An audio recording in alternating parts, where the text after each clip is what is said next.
Hello, my name is Susie Henning, and I'm a professor of education.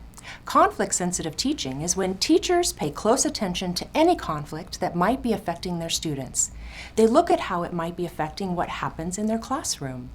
Then they make decisions about how to teach based on what they can do to decrease conflict and create a classroom in which students are treated as equally as possible.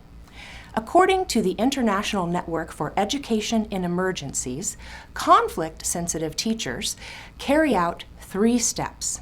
These steps are understanding the conflict, analyzing how the conflict impacts the school and students, and doing no harm. In other words, acting in such a way that the teacher does not make the conflict worse. First, we can learn about the history of the conflict, including past events and recent events that caused it.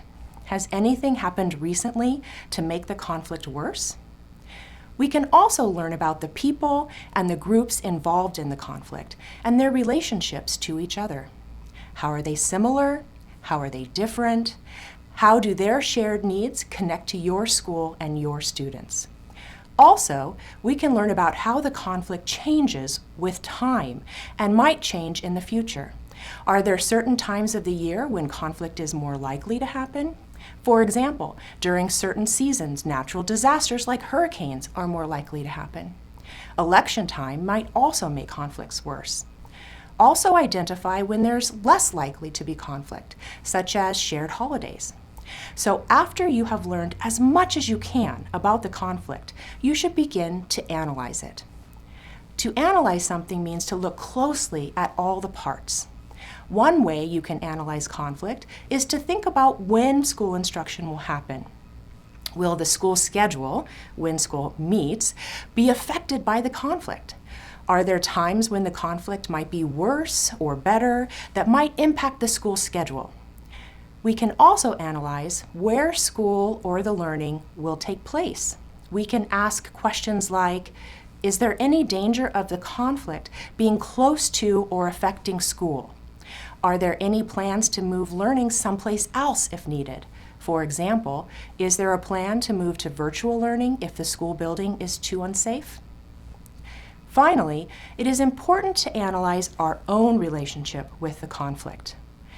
This means asking questions like, what is my relationship to the conflict as a teacher and as a person?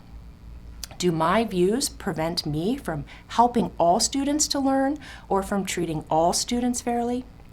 Carefully reflect on your views and make a plan so that your views do not cause you to treat some students differently. The third step is to do no harm. This means you maximize the positive effects of your teaching. You do all that you can to use your teaching to help your students deal with the conflict. Of course, you must be careful to avoid any harm to the students. When possible, teaching methods should include collaborative activities in which learners work together in groups. You can use activities like storytelling, music, games, and chanting. These activities can encourage students to work together inside and outside of school. You can also partner with community groups and families. Community groups and students' families can help you to learn what your students need to be successful in school. You can also learn what might be difficult for them in school because of the conflict. Finally, you can use what you learned in your analysis to make sure the classroom is as equitable as possible. You should remember that schooling may not be neutral in a conflict. You can look for ways to make sure that the learning materials, like the textbooks, do not support one side of the conflict. Your goal with conflict-sensitive teaching is to create an equitable classroom in which everyone is treated equally. Although education may not be available to all in an emergency situation, it is a human right. In other words, students need to be able to continue to learn even when there is a crisis. If you can follow these 3 steps of conflict-sensitive teaching, you can provide instruction to your students that is safe, fair, stable, and promotes peace.